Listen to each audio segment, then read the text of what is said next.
I'm Amber Duke. I'm Will Chamberlain. I'm Inez Stepman. I'm Ben Weingarten.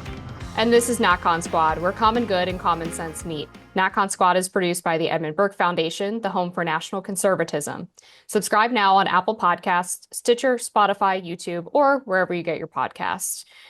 Today, we're going to cover quite a bit of the latest developments in the legal realm with the constitutional showdown between the executive branch and the judicial branch. Ben is going to walk us through the abuse of the universal injunction. Inez will go through litigation in activist courts and the federal bureaucracy. I will walk us through the deportation of the Tren de Aragua gang through the National the Alien Enemies Act, and then Will close us out with the latest on the U.S. airstrikes against the Houthis. So with that, I will turn it over to Ben. Thanks, Amber. So the showdown has really been manifesting itself in any number of cases between not just the Trump administration and the generally left-wing plaintiffs, blue states, administrative staters, and NGOs who are bringing cases before favorable judges in sympathetic jurisdictions and getting rulings that are basically paralyzing many critical parts of the Trump agenda. But they're manifesting themselves in universal injunctions, sometimes temporary restraining orders, which are sort of short-term injunctions that prohibit the administration from being able to pursue its policies that are generally non-appealable, and oftentimes they've been handed down without even a hearing for the Trump administration. And then preliminary universal injunctions, which prohibit the challenged conduct during the pendency of the cases, and they are universal in nature, which means, generally speaking, when a judge presides over a case, it determines a ruling on a case or a controversy concerning only the litigants, so the Trump administration and whoever specifically is bringing suit against the Trump administration, the plaintiffs. But with universal injunctions, judges have expanded their authorities to basically say, we can prohibit an administration from enforcing its policies against anyone, everywhere, even if those non-parties to the case don't even want to be covered by the injunctions. There's nothing in the Constitution about this. There's arguably nothing in statutes that give the Article 3 court the authority to do it. But basically, we have a situation where any one of 700 federal judges, if they agree with the plaintiffs, can paralyze a president, put themselves over a president. And in some ways, they even have more power than Supreme Court justices, because Supreme Court justices, they actually have to come to a ruling out of 9 on the Supreme Court, not out of 1. So all that said, the issue of universal injunctions have been coming to a head in recent years. During the first Trump administration, more than half of all injunctions, universal injunctions issued between 1963 and 2023 were slapped on that administration. And in February alone, as the administration just set forth in a filing, the administration has faced more universal injunctions than the Biden administration did during its first 3 years. And I raised that filing because the Trump administration is bringing this to the Supreme Court. So in response to 3 universal injunctions issued in cases prohibiting the president's enforcement of his birthright citizenship executive order, the administration has gone to the court and said, don't rule on the merits of any of these cases, but do rule on the legitimacy or illegitimacy of universal injunctions. So as they put it, as the acting solicitor general put it, the administration has a modest request. While the parties litigate weighty merits questions, the court should restrict the scope of multiple preliminary injunctions that purport to cover every person in the country, limiting those injunctions to parties actually within the court's power. And they asked the court to rule on the legitimacy of universal injunctions in toto. They note that these are essentially particularly good test cases for dealing with the principle itself because of how expansive the orders are. They deal with potentially hundreds of thousands of aliens. There are competing rulings in the circuit courts about the legitimacy of universal injunctions. And there are all manner of both legal and prudential reasons why the administration thinks the court should rule. And of course, the administration notes that this comes against a whole battery of universal injunctions being issued around the country. So The issue is ripe, and the question is the court going to finally rule on it after Justices Thomas and Gorsuch called on the courts to rule on it during the first Trump administration? Justice Gorsuch recently again said the court should rule definitively when the Biden administration actually asked the court to rule on the legitimacy of universal injunctions and didn't. Justice Kavanaugh as well has said the court should deal with the question. So really, we're going to find out, I think, hopefully within the next couple of weeks, because the plaintiff's response to the Trump administration are due April 4th, whether or not we're actually going to get a definitive ruling on this, or we're going to continue with this ambiguity and rule by one of 700 federal judges. So with that, I put it out to the group. What do you think is going to happen here?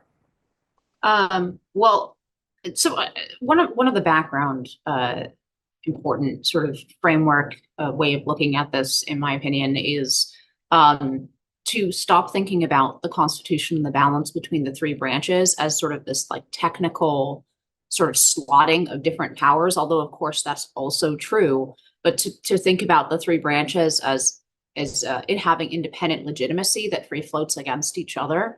And in this sense, John Roberts has been very irritating to the right for all kinds of reasons, and for very good ones, because he often takes this kind of balancing or realpolitik view of the court that overrules his actual view of the law in question.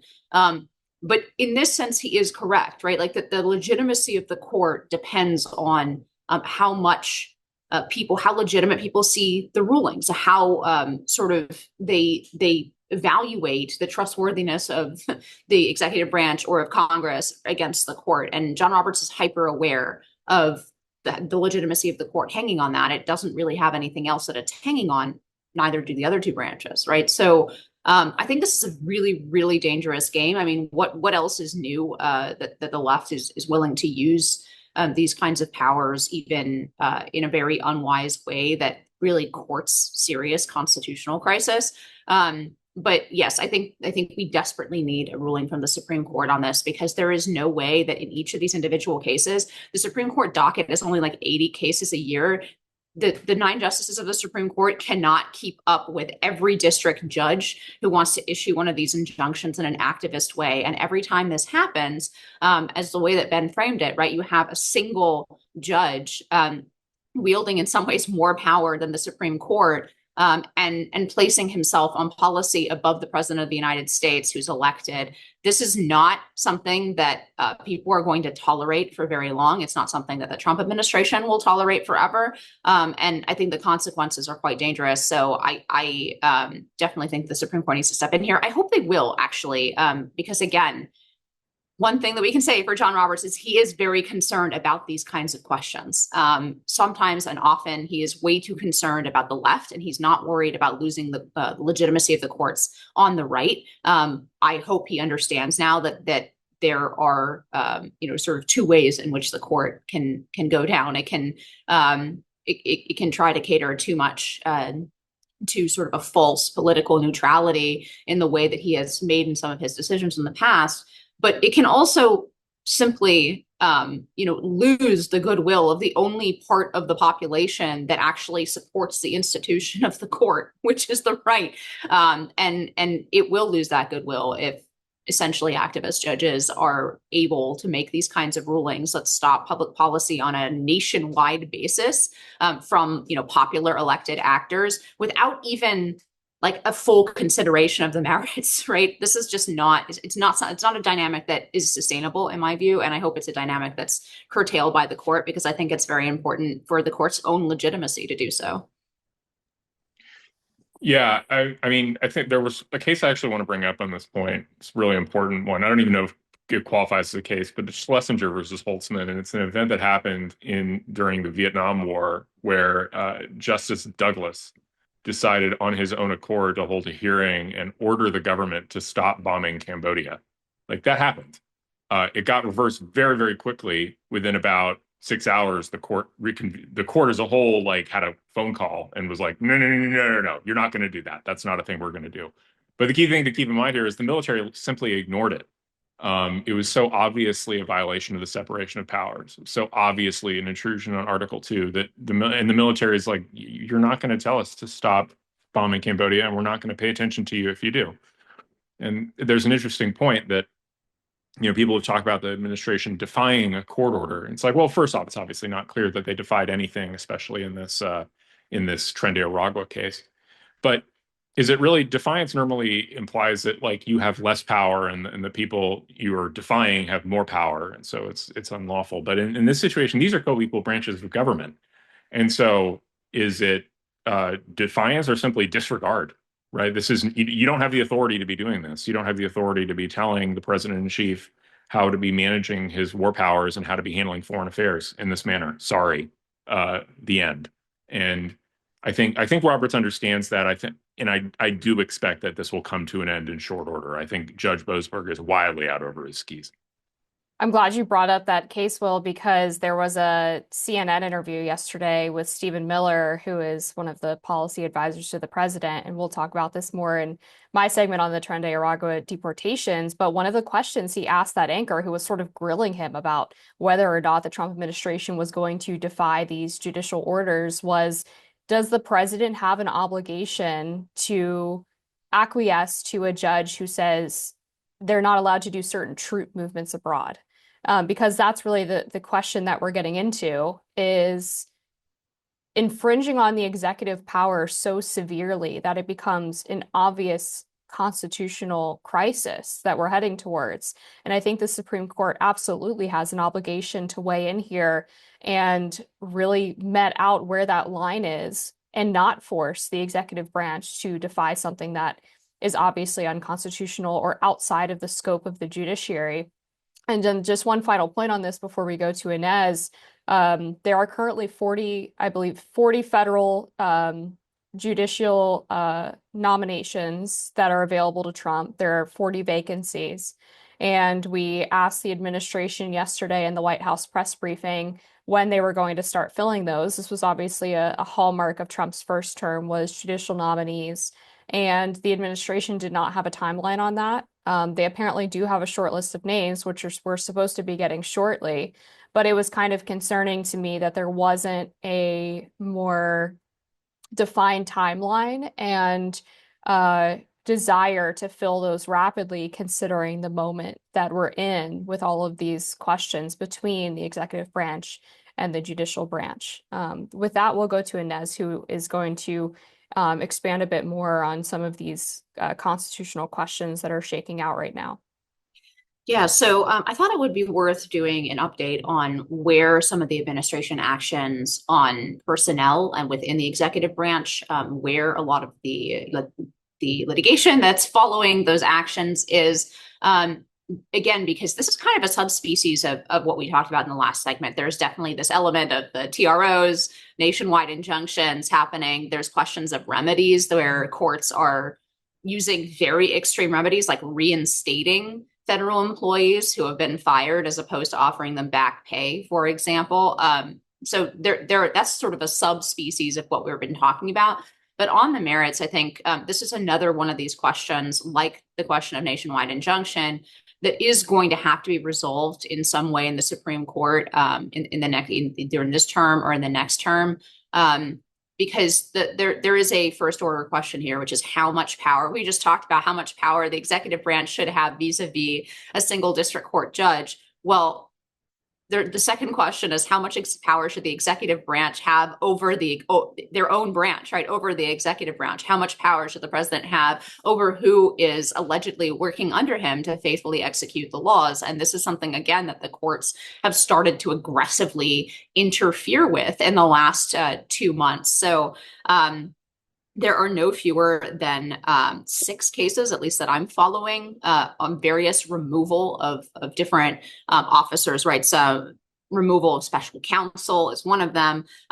Removal, importantly, of the Merit Service Protection Board. This is the board that oversees appeals from federal employees who have been fired. So that's like one of those wonky ones, but really worth keeping an eye on. There is removal at the NLRB, at the Federal Labor Relations Authority as well. That's a separate case. And then there are 8 inspectors general who are challenging their removal. And then on top of that, there is a case winding its way. It was just hit the Ninth Circuit and got, of course, an unfavorable decision for the Trump administration and the Ninth Circuit. Big surprise there. But about firing probationary employees, right? A directive that went out from OPM to the various agencies to go ahead and let go of employees that were on this probationary status before they acquired some of these web of protections for federal employees. So all in all, basically, these cases are challenging the Trump administration's right to fire people. And if you just think about how important that right is, the president has a constitutional responsibility to faithfully execute the laws. And what Congress has done in drips and drabs over the last really century, since the late 19th century, has put so many restrictions on firing people who have policymaking control, who are exercising quasi-legislative powers, who are exercising quasi-judicial powers, right, within the executive branch. They've put so many protections on how those people can be gotten out the door that functionally the president doesn't run the executive branch. And nothing better illustrates the sort of situation. Of course, we saw wild weaponization, leaking, and defiance under the first Trump administration. But I think the best example of how the executive branch functions without input from the elected president, a lot of the time, it's really the last 4 years under Joe Biden, where we pretty much know that Joe Biden was not a functioning, cognitively functioning adult for a large part of his presidency. And yet the federal government seemed to sort of operate without him.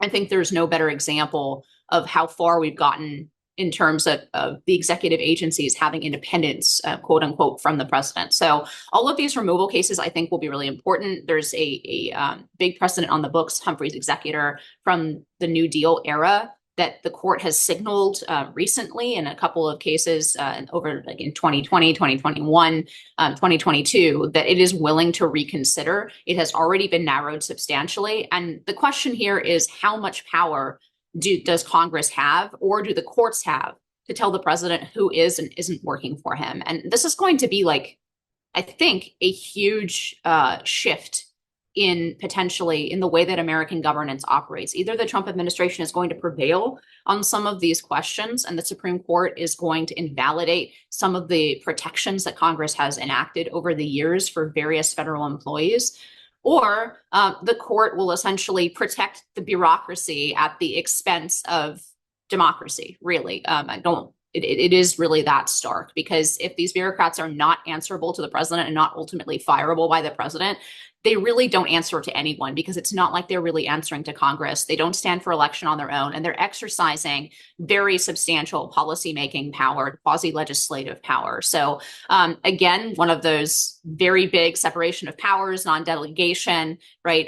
Article 2 questions about the president's power. Those are all things that the court is going to have to resolve, is going to have to weigh in on. And hopefully they will weigh in on the right way, which will restore us more to a constitutional system. So I don't know what you guys think about this. I know that federal work rules are not, the most fascinating topic for a lot of people, but there is this like very important question of accountability that we've really seen just not only under Joe Biden, but under the first Trump administration. So what do you think about all that? I mean, outside of the minutia of the federal workforce rules, it should be common sense to everybody that if you are not doing your job, you should be fired. Like, it shouldn't even be a question. It seems so obvious. And anyone who works in the private sector would look at this and think it's absolutely crazy that you have to jump through all of these hoops to get rid of an underperforming, or even worse, someone who's actively working against the policies of the elected official who's at the top of the executive branch from getting fired. And on the question of the probationary employees, I mean, people obviously have pointed out over the past month or so, well, some of these people may have been promoted recently, or they might have transferred jobs or departments and what have you, so that they're not necessarily on probationary status because they're underperforming.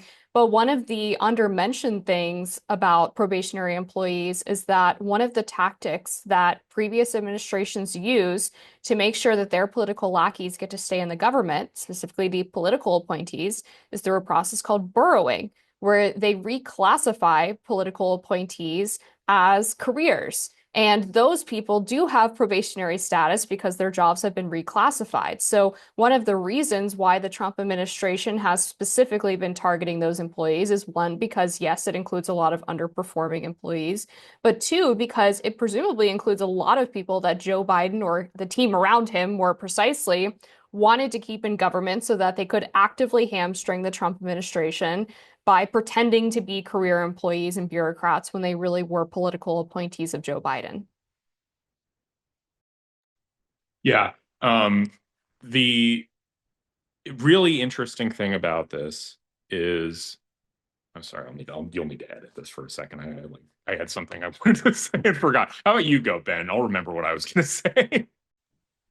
So I just underscore a couple points, which is that I think to Inez's point, the first Trump administration, the deep state of the administrative state, was really where the sabotaging and subverting took place. This time in Trump 2, and that's one unelected, unaccountable branch that's not in the Constitution. This administration, with the president exerting his executive control over the executive branch in personnel and policy, the fight to sabotage him has been shifted to another unelected and unaccountable branch, effectively, which is that of the judiciary. And the checks and balances within the judiciary, setting aside the legislative branch and what it can do in terms of spending powers or impeachment, really comes down to the appellate courts and the Supreme Court at the end of the day. And the Supreme Court has not reined in the lower courts to date, which is why I think a broader question is going to be, to what extent is the Supreme Court going to let cases ripen while the judiciary itself rots? And there's an example with personnel in terms of the fact that, generally speaking, as I understand it, and the lawyers can correct me, typically when you have fired employees, they might file claims for back pay, for example, things like that, but they don't get reinstated. The reinstatement is a new Rubicon that has been crossed, just as the court crossed the Rubicon when it said, not only do you have to unfreeze the freeze on foreign aid spending, but you actually have to disperse $2 billion pronto in connection with our order. So there's a real fight here, and it comes to another unelected and unaccountable branch. And it's notable that the attacks on Trump always have resorted to essentially the non-political branches or areas that do not have political control and accountability. And that is what this is about at the end of the day. Do the American people control their government via the president and the personnel that he chooses to faithfully execute the policies? Or is it unelected bureaucrats in the administrative state? Is it one of 700 district court judges? That is the fight today. It's the essential fight. Yeah, I mean, I thought the interesting thing here is that this isn't just a unique problem in the Western world. This is in the United States rather, but it's a huge problem in Israel too. That they are having a massive amount of drama, and this might be better fodder for final thoughts, but a massive amount of internal drama over whether or not Netanyahu is going to be able to fire the head of the Shin Bet, which is, we don't really have an equivalent. The closest thing would be the NSA. It's a domestic security agency. And the attorney general told him, you're not allowed to fire him unless you consult with me, which is just a wild statement, for especially because their attorney general, totally unelected, an appointment, no democratic accountability whatsoever. And so we have both in Israel and the United States this phenomenon where a kind of encrusted elite is trying to hold on to power adversely to democracy while saying they are the actual protectors of democracy. Really, really quite bizarre. All right, I'm going to take over for my segment on Tren de Aragua and the recent deportations under the Alien Enemies Act of 1798. This, of course, has been tried to turn into some huge scandal by the media and the Democrats. There's been complaints that the law is too old, to which there's a great clip of Tom Homan, the border czar, smacking down a reporter by pointing out that the Constitution is even older than the law that Trump is using to try to get rid of this Venezuelan transnational gang. And then I mentioned before the Stephen Miller interview on CNN, where he walks through the basics of the law and the legal challenge that a judge brought against this, which has turned into accusations, as we sort of alluded to in earlier segments, that the Trump administration is deliberately ignoring a judge's order to stop deportations under this law. Multiple members of the administration have indicated that the flights that were supposed to be turned around or grounded in the process of carrying these gang members to El Salvador, where President Bukele has so kindly offered to detain them for us, they've indicated that those flights were already over international waters. And so that's why that question that Will brought up earlier about, well, can a judge stop troop movements abroad or stop bombings or other aspects of foreign policy is incredibly relevant, because if this plane is already over international waters, the judge's authority over what happens from there is obviously nullified. But just to give some background on the Alien Enemies Act, it's basically a law that says during times of wartime or invasion, the president has pretty wide authority to swiftly deport non-citizens over the age of 14, non-citizen males, and specifically members of a group that is deemed to be a threat to national security. Tren de Aragua first came up in the news, I think 2 or 3 years ago, when they started driving around on mopeds in New York City and snatching phones out of people's hands and basically running a crime ring where they would take the SIM cards out of cell phones and resell them and then sell the phones themselves to China and all kinds of other nonsense. But since then, they've become a real nuisance, engaging in armed robberies, organized smash and grabs. A lot of them are accused murderers and child rapists and other horrific things. And the administration has said that they've used all kinds of intelligence gathering efforts to find out who these individuals are that they've rounded up and put on this plane to El Salvador. And not just, oh, they have a tattoo that looks like they're a member of Tren de Aragua, or they made some social media post alluding to the fact. But Robert Cerna, who is one of the field office directors for ICE, said in a court filing that they have been using victim testimony, financial transactions, computer checks, and other investigative techniques. So really running the gamut of making sure that these individuals that they're snatching up are in fact members of Tren de Aragua, and trying to avoid obviously any errors of grabbing someone who is maybe suspected of being in the gang, but they're not sure. So, I mean, the broader point to all of this, outside of the sort of legal squabbles between the judge and the administration and whether or not they're getting proper due process, which if you're in the country illegally, you can be removed at any time. Obviously, this just gives them a more rapid ability to do that under this law. But the idea that you have to go to court and prove that someone's a member of Tren de Aragua before they get deported when it's proven that they're in the country illegally is bogus. But the broader point to all of this is you now have the media and the Democrats sticking up for and defending individuals who are accused of heinous crimes, whether in their home country or in the United States, who are some of the absolute scum of the earth. And they're sticking up for their due process rights and their right to stay in the US, and going after the administration for trying to remove people who pose a legitimate threat to American national security and the safety of the average person walking on the street around these people. If you live in New York or DC, you've seen the moped gangs. Your DoorDash delivery that comes from the guy on the moped bike, probably a member of Tren de Aragua or MS-13. If you see someone who has a female profile on DoorDash and then they show up to your door and it's actually a Hispanic guy, probably a gang member, just so you know.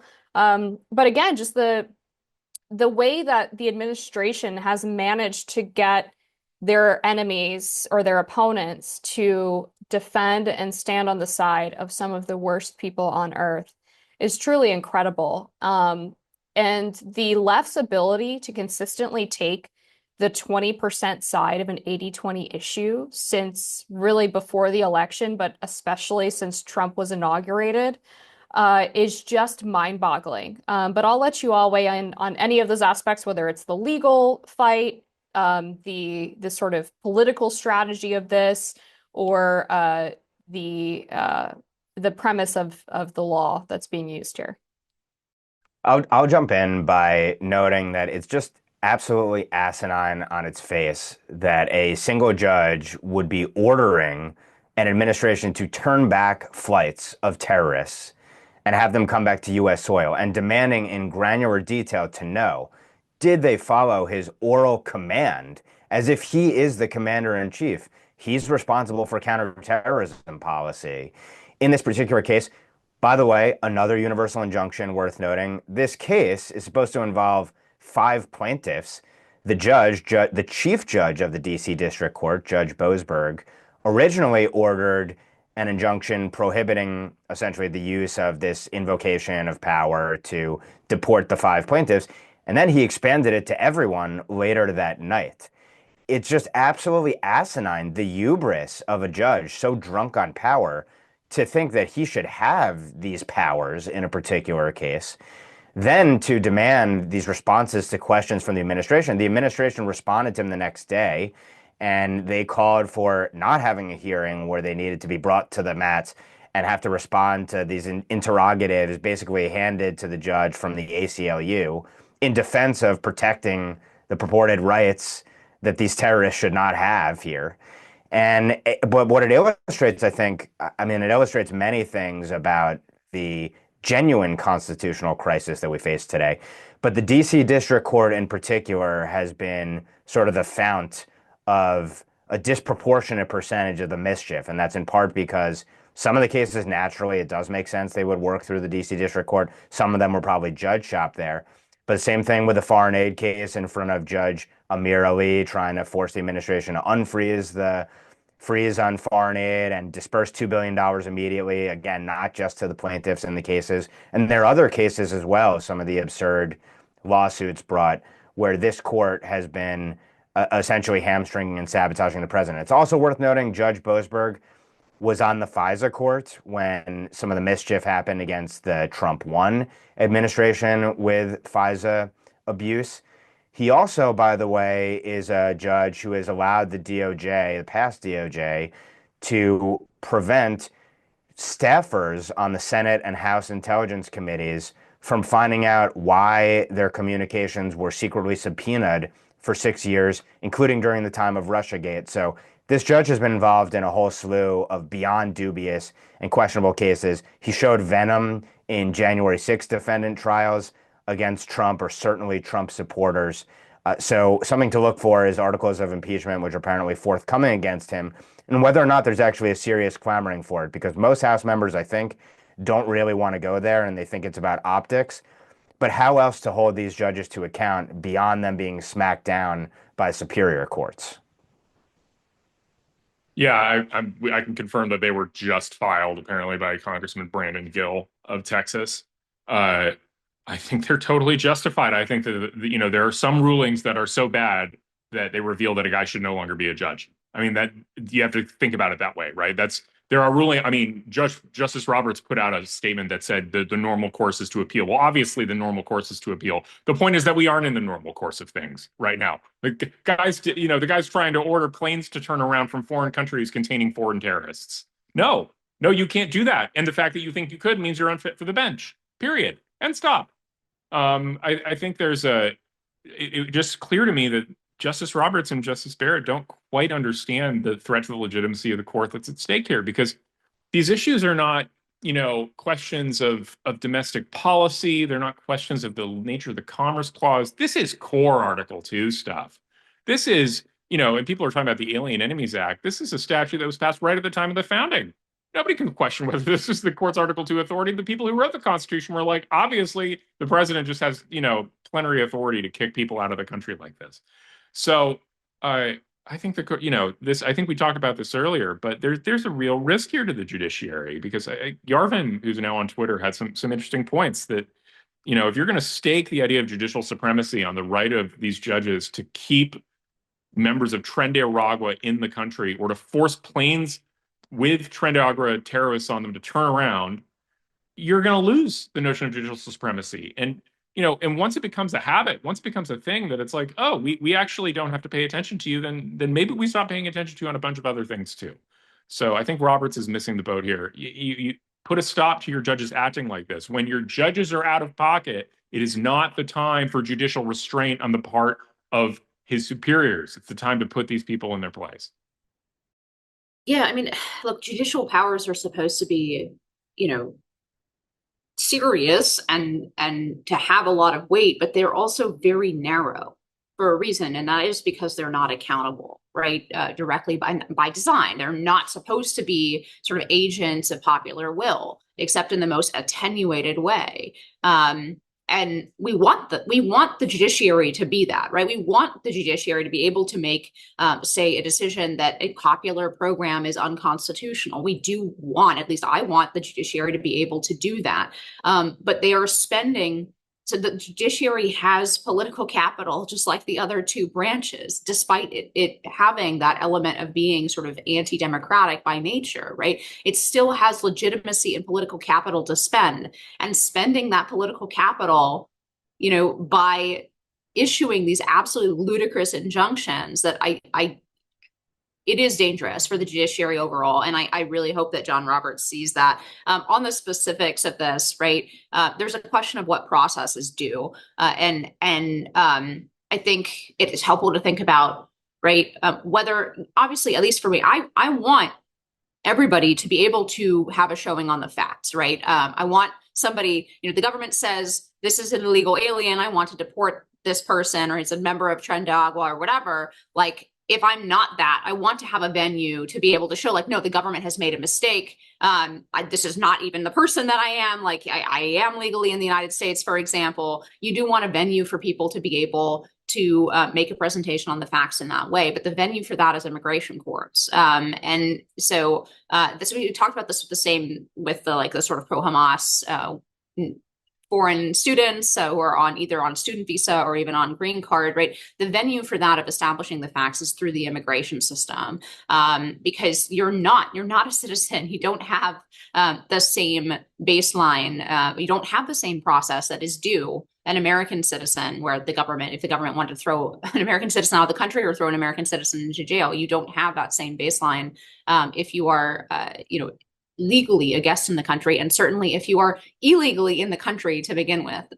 So that's how I think about the due process issues, which I do think there is an issue of due process, but I haven't seen anything the Trump administration has done that actually violates due process. What people are confusing with due process is like, okay, if these people were citizens and the government did this to them, well, that sounds unconstitutional, but that's not the legal framework that these people should be operating under.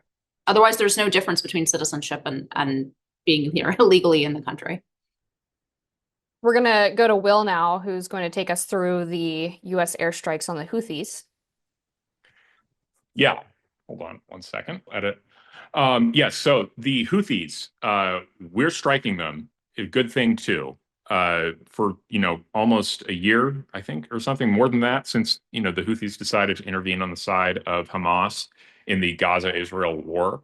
They have been striking both Israeli ships and American ships. They've attacked American ships something over 100 times. And now the Trump administration has launched a full campaign to start attacking Houthi leadership to degrade their capabilities. We're told that this is very, very different from what the Biden administration was doing, where they would, do small reciprocity, proportional reciprocity attacks. That's not what Pete Hegseth is talking about, nor Donald Trump. We're, full-fledged strikes against the Houthis. You're seeing a lot of complaints, interestingly, from libertarians about this. They're talking about, oh, we're going to war in Yemen. Why are our military even there? And I think it broadly connects to this division that now exists very deeply between the libertarians and the MAGA right, which didn't necessarily exist in the mid-2000s. I mean, MAGA right wasn't even a thing, but the point being that the anti-establishment right in those days was anti the Iraq War, kind of both on Jacksonian and Jeffersonian grounds, right? The Jeffersonian, pacifistic kind of viewpoint, but also the Jacksonian, we don't want to be involved in foreign conflicts unnecessarily, but if people attack us, we'll attack them back. And I think the difference here is, this is one of those cases where if there was ever a clear time for the use of American power, it's when our ships are being attacked overseas. Moreover, if there's ever a reasonable use of the American Navy, it is to preserve global trade and keep global sea routes open. So the question of, oh, we shouldn't be involved in Yemen that I'm seeing some of these libertarians put out, or our ships shouldn't even be in the Red Sea, is just utterly naive. If we're not the ones securing global trade, then it will be China. And guess what that means? Then we get to pay a tariff to China, or we get to obey China at every way if we want to have access to broader global trade. It means that other countries, when we want those other countries to do something to help us, they have to go, hold on, I need to check with China before I do that, because China's the global hegemon and the guarantor of global trade, and we're just some country on the other side of the world. So clearly, this is a key role of the United States. We benefit inordinately from our role. We pay for in the sense of we have to have a very large military to guarantee global trade and the security of global sea lanes. But we benefit from it too, because it makes us the global hegemon. It makes us the country that every other country feels like they have to keep happy. That's good for us. And so to watch libertarians be upset about this just blows my mind. Obviously, we should not tolerate people shooting at our ships. Obviously, there's a fundamental nationalistic interest in saying, you shoot at our sailors, we hurt you very, very badly, and don't you ever, ever do that again. And the fact that there's anybody on the right sort of pushing against this is just bizarre to me. This is not a regime change war. This is not us going and saying Iraq should be a democracy. We don't like Saddam Hussein because he was mean to some of his people. No, no, no, no, no. This is, you shot at American sailors. Now you're going to pay for it. Yeah, I mean, I've seen some really absurd stuff that Will is pointing to from some parts of the right. You talked about the difference between Jeffersonian pacifism, quote unquote, and Jacksonianism. I do think Trump is more of a Jacksonian, but let's not forget that Jefferson sent the Marines to Tripoli in exactly this kind of situation. So this is not Jeffersonianism. This is beyond Jeffersonianism. It really is just like complete pacifism. I am against all wars, all military action in all cases and all times. That is not, to my mind, a serious position for the United States to take. This is a core American interest. It's an interest and a responsibility that we inherited from the British Empire, and they inherited from the Dutch before them, right? To keep the freedom of the seas and to keep commerce open across the oceans and the navigable waterways of the globe, basically. And this is something that, again, I don't think any of the founders would have blinked an eye at. And again, famously, Jefferson, even though he was extremely skeptical of any notion of American projection of power and empire,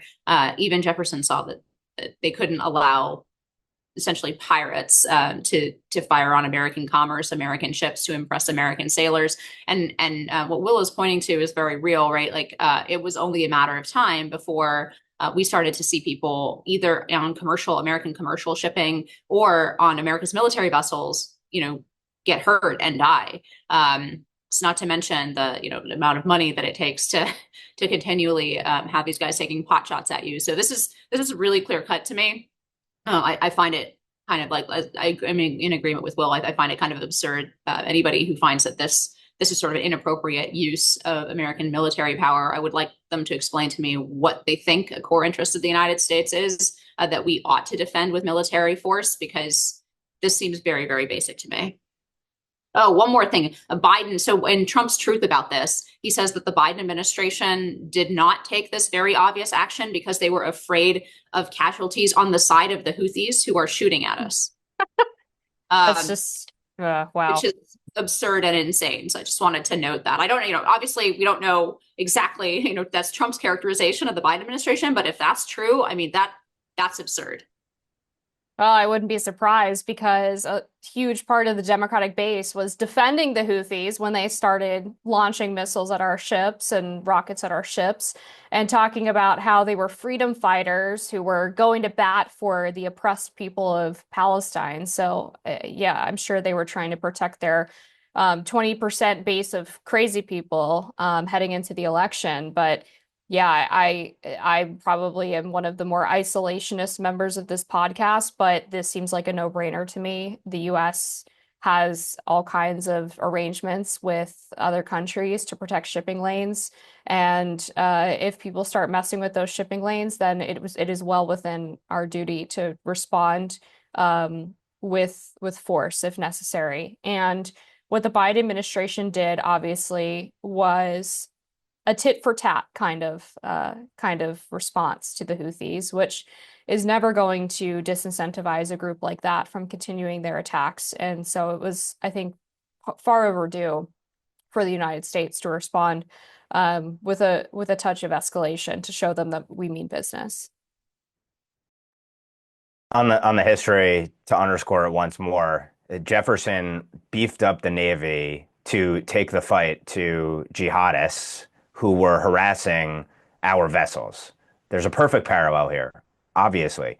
The administration, in a statement put out after the strike, said not only, of course, the Houthis threaten our personnel overseas, Houthi terrorists have launched missiles and one-way attack drones at U.S. warships over 170 times and at commercial vessels 145 times since 2003. When you strike America, America has to strike back. America has to strike back with overwhelmingly forced, narrowly used in situations like this to deter forever wars and all sorts of needless engagements non-core to our interests. And what Trump has identified, of course, is that Iran is the head of the octopus, or whatever analogy we want to use here. And obviously, the Houthis are one arm of their arsenal and how they project their power. And there's this narrative that Trump wants to go to war with Iran. He wants to bomb the nuclear facilities. And then it sort of descends from there into really the borderline, if not directly, the anti-Semitic argument of he's doing Israel's bidding somehow, even though Trump has said basically that Israel ought to handle its problems with Iran and its proxies directly as it sees fit.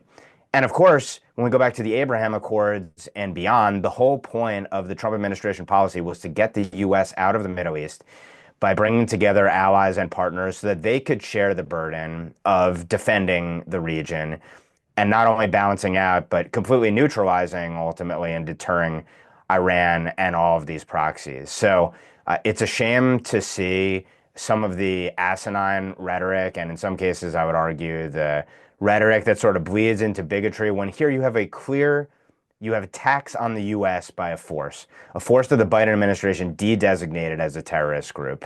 Why did it do that? I would argue in part because it was part of the Iran first policy of wanting to come to an accommodation with Iran.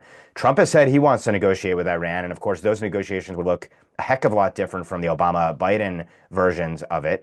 But to the extent there are no negotiations to be had, he's going to let the parties in the region do what they need to, where they must, to ensure their safety and security. And the U.S. is going to protect its interests there. And those interests, of course, extend to commerce as well. This is an eminently reasonable policy. It's not about getting into forever wars. It's not that the president's an interventionist or he's somehow being used or exploited by interventionists.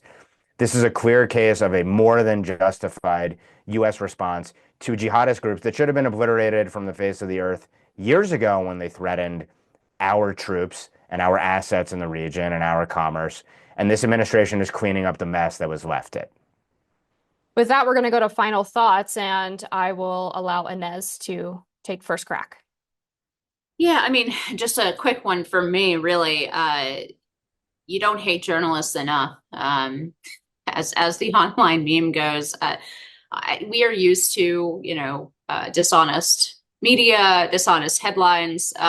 This one is just spectacular example of the genre, I guess. The Daily Beast published an article.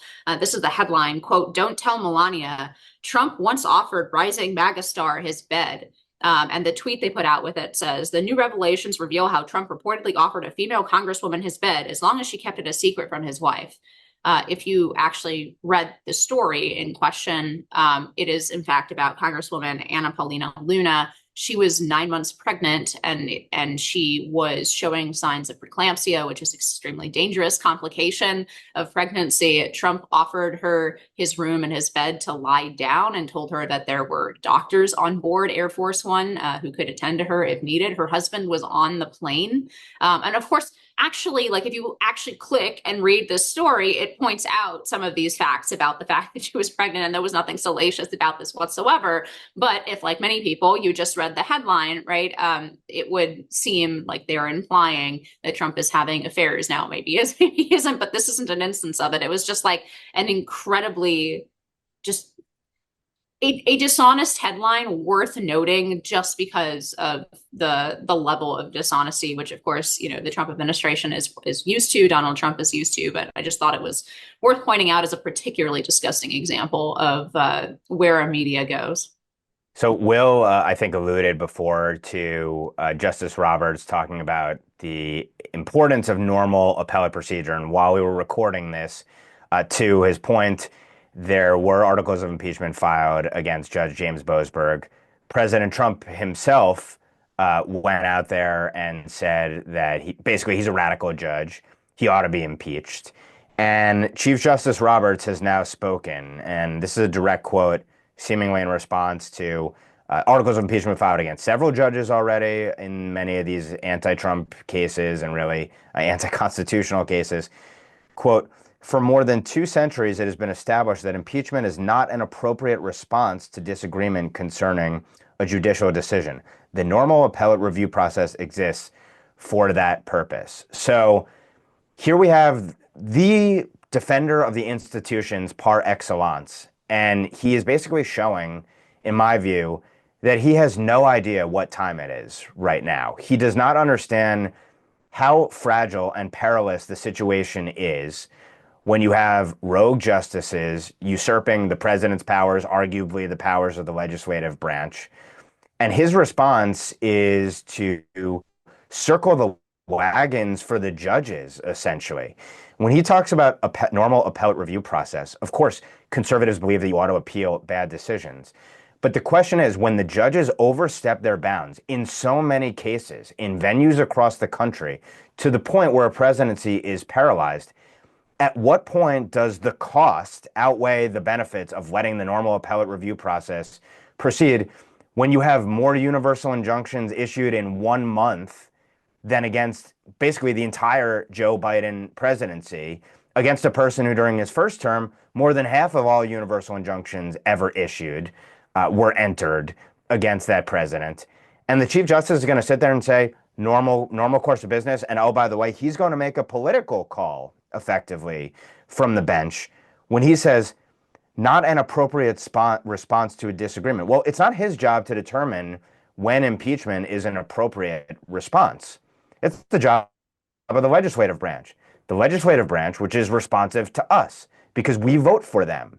So he is out over his skis here, arguably. And I think it just illustrates that the same sort of mind virus that infects the lower court judges apparently extends up to the chief in the Supreme Court. And I would say you have to call into question, do you think they're going to do anything about universal injunctions when this is the posture that's being taken? We can debate, obviously, the merits of impeachment. If the American people think that impeachment is basically just sort of an optical move, a political move, or if they think that the legislative branch is crazy to be doing this and they're unhinged in their power, then they can vote them out of office. Just like any judge on the federal bench can run for president if they want to make these decisions. So I just think this is the height of irresponsibility from the Chief Justice. Once again, he thinks he's protecting the institution, and in so doing, he's actually letting the judiciary destroy itself. And of course, this goes back to one of his original sins when we talk about saving Obamacare.